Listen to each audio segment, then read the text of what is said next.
আমরা এখানে এসে মনে হয় যে দেশীয় খাবার বা দেশীয় যে রেসিপিগুলো সেগুলো আমরা বেশি খুঁজি। যেমন ধরেন যদি বলি প্রতিনিয়ত স্ন্যাক্স হিসাবে আমরা সমোসা খাচ্ছি, সিঙ্গারা খাচ্ছি। সকালবেলায় আমার মনে হয় যে আমাদের দেশি যারা আমরা প্রায় সবাই সকালে রুটি খেতে চাই। জি, ডায়াবেটিস হলেও আমরা রুটি খাচ্ছি। রুটি খেতে চাই। আমরা এখানে এসে মনে হয় যে দেশীয় খাবার বা দেশীয় যে রেসিপিগুলো সেগুলো আমরা বেশি খুঁজি। যেমন ধরেন যদি বলি প্রতিনিয়ত স্ন্যাক্স হিসাবে আমরা সমোসা খাচ্ছি, সিঙ্গারা খাচ্ছি, সাথে কেচাপ সস নিচ্ছি। আর তারপরে ধরেন মোগলাই পরোটা, তারপরে ধরেন ডিম ভাজা, এমনিতেও পরোটা আছে, তার উপরে চা আছে দুধ দিয়ে, হ্যাঁ, ফুল ক্রিম হাফ ক্রিম যাই বলি, সাথে সুগার থাকে। তারপরে তো বিরিয়ানি আছে, পোলাও আছে, রোস্ট আছে। এটা তো মানে আমরা একটু বিশেষ উপলক্ষ হলেই এগুলি খাই, তাই না? তো এর থেকে তো মানে এর তো আসলে আমরা তো দিনে দিনে এই বিশেষ খাবারগুলিকে আমরা দেখি কেউ কেউ তো উৎসাহিত করছে যে আমাদের এই বাঙালি খাবার, সব জায়গায় আমরা বাঙালি খাবার দিচ্ছি, বাংলাদেশি খাবার দিচ্ছি। আমরা যদি এর থেকে আমরা কিভাবে বেরোবো? আমি তো কোনো বেরোনোর পথ আমি মনে করি যে আমরা সহজভাবে যদি চিন্তা করি জি, যে এই দেশে আসছি, আমার জীবন পদ্ধতি কিন্তু বাংলাদেশের মতন না এখন। ঠিক জীবন পদ্ধতি এই দেশের মতন করে চলছে, কিন্তু জীবন পদ্ধতি যদি পরিবর্তন করতে পারি, একই সাথে আমার কনসেপ্টটা যদি একই সাথে নিয়ে আসি যে আমার খাদ্য প্রসেসিং পদ্ধতি আমরা চেঞ্জ করতে চাই। আমরা বাংলাদেশ থেকে আসছি, অফকোর্স আমরা সবাই দেশকে খুব ভালোবাসি, অবশ্যই। একই সাথে আমাদের এই দেশটাকেও ভালোবাসি। শুধু টাকা পয়সা উপার্জনের জন্যই আমরা আসি নাই, আমরা সুস্থ থাকার জন্যও আসছি, আমরা উন্নত জীবনের জন্য আসছি। আমার 50 বছর 60 বছর বয়সে আমার অনেকগুলো রিং পরাই দিচ্ছে, আমার ওপেন হার্ট সার্জারি হচ্ছে। এটা কিসের জন্য হচ্ছে? এই খাদ্যের থেকে, এই খাবার থেকে হচ্ছে। আমি রিং পরানোর এমন না যে ওটা আর হবে না, আবারও হচ্ছে, আবারও রিং পরাই দিচ্ছে, একটা পর্যায়ে গিয়ে ওপেন হার্ট সার্জারি হচ্ছে।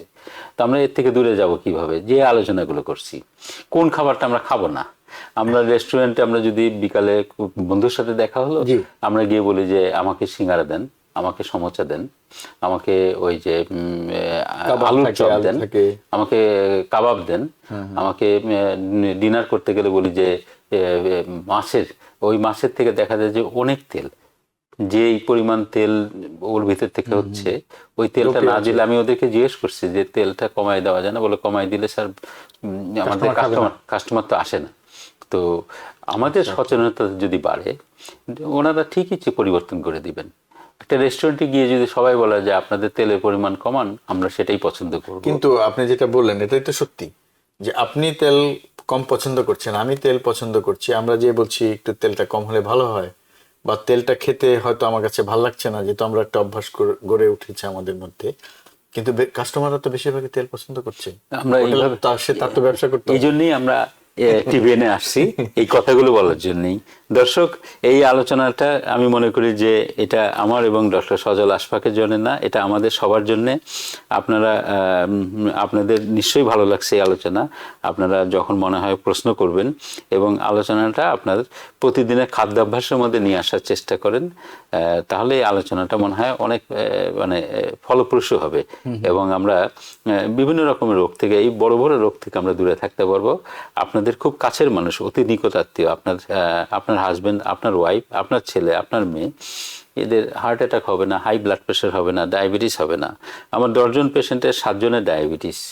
আমি যখন বলি যে ভাত বলে যে একবেলা খাই, কিন্তু একবেলাতেই ওই অবস্থা হচ্ছে, তাহলে একবেলায় আমার যে পরিমাণ রাইস যাচ্ছে, কিংবা আমার সকালবেলায় আমার মনে হয় যে আমাদের দেশি যারা আমরা প্রায় সবাই সকালে রুটি খেতে চাই।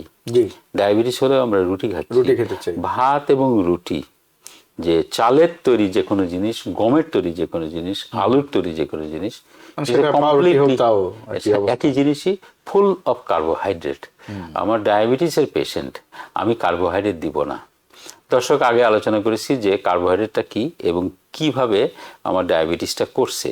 আমার রক্তের মধ্যে চিনির পরিমাণ কমাই দিব। চিনি কোনটা, আপনি যদি চিনি খেতে চান, আপনি ব্রাউন সুগার আপনি চায়ে কফিতে 1 চামচ 2 চামচ খেতে চান, আপনার কিচ্ছু হবে না, খান, কিন্তু আপনি রুটিও খাবেন না, ভাতও খাবেন না।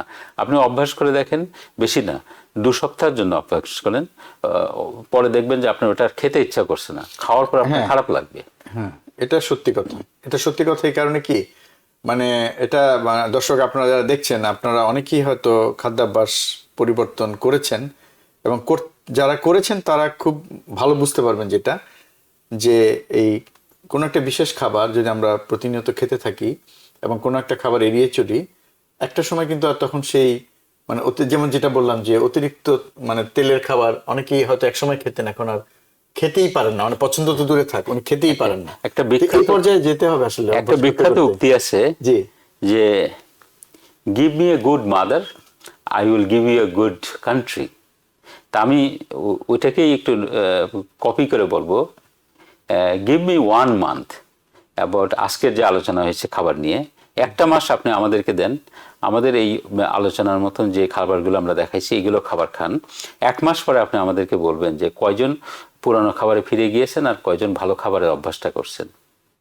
সেটাই, এই রোগগুলোকে আমরা কন্ট্রোল করতে পারি। এবং এটা অভ্যাস করলে দেখা যাবে যে আসলে অনেকেই অনেক রকম সবজি খেতে চান না, কিন্তু একসময় দেখা যাচ্ছে যে তারা সবজিকে এত বেশি পছন্দ করেন, অন্য খাবার সবজিতে আর একটা সমস্যা আছে যে যে সবজিটা আছে ওই সবজির ভিতরে তেল না দিলে মজাটা হয় না, খেতে চায় না।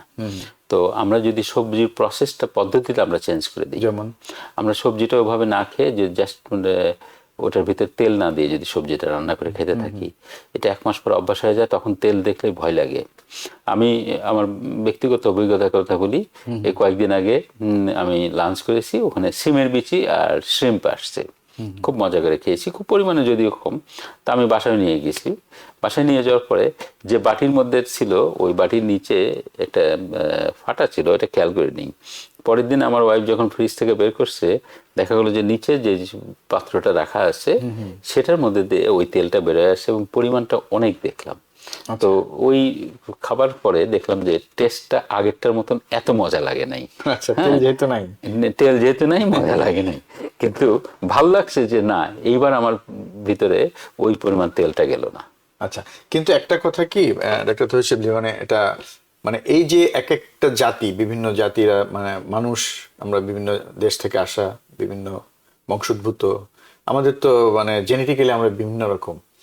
এবং আপনি কি মনে করেন না যে আমাদের যে এক এক দেশে এক এক ধরনের খাবারের প্রতি আমাদের আগ্রহ, জাপানিরা যে ধরনের খাবার খায়, চাইনিজরা এক ধরনের খায়, এখানে ওয়েস্টার্ন ইউরোপিয়ানরা এক ধরনের খায়, আমরা বাঙালিরা এক ধরনের খাবার খাই। আমাদের ভাতের প্রতি অনেক আগ্রহ, আমাদের সুগারের প্রতি, মিষ্টির প্রতি অনেক বেশি আগ্রহ, তৈলাক্ত খাবারের প্রতি আগ্রহ। এর পেছনে কি মানে আমাদের মানে জেনেটিক কোনো বিষয় আছে কিনা? যে এটা আমাদের জেনেটিকের কিছুই নেই। দেখবেন যে খুব ছোট থাকতে, আপনি দেখছেন কিনা জানি না, আমি দেখেছি ছোট বাচ্চাদের বলতো যে অন্ন প্রাসান্ন, অন্ন হচ্ছে ভাত, ভাত মুখে দেওয়া হবে। হ্যাঁ, মুখে ভাত একটা অনুষ্ঠানই হতো। ছোট একটা বাচ্চাকে ভাত দিয়ে তাকে বরণ করা হচ্ছে, মানে তার খাবারের দাবারের উৎসব করা হচ্ছে। এই যে খাবার গ্রহণের উৎসব, আমার মা আমাকে খাবার দিয়েছে, ভাত দিয়েছে, আমি ভাতটা খাবো, কিন্তু ভাতটা তো আমার মা জানতো না যে এটাই ডায়াবেটিস করছে। আমরা যখন জানতে পারছি, আমরা তখন ওটা থেকে সরে আসার চেষ্টা করি, এবং আমরা অনেকেই সরে আসছি ওখান থেকে। আমাদের তারপরও তো মানে এই যে আপনি এত খাবারের কথা বলছেন, দিনে সারাদিনে যদি এক মুঠো ভাতও খাওয়া না হয়, মনে হবে যে শরীরটা হয়তো সুস্থ লাগছে না। আমার প্রথম দিকে যখন আমি ভাতটাকে অ্যাভয়েড করার চেষ্টা করেছি, মাঝে মাঝে মনে হতো, কিন্তু এখন আমার অনেক দিন আছে আমি 1 সপ্তাহে ভাত খাইনি, আমার একবারও মনে হয় না যে আমাকে ভাত খেতে হবে কিংবা রুটি খেতে হবে। ভাত রুটি না খেয়ে যখন আমি ব্রোকলি খাচ্ছি, আমি এই যে খাবারের যে ছবিগুলো দেওয়া হয়েছে এই খাবারগুলো খাচ্ছি, I feel lot better. New York থেকে সম্প্রচারিত TVN 24 টেলিভিশন, বিশ্বজুড়ে বাঙালির কণ্ঠস্বর।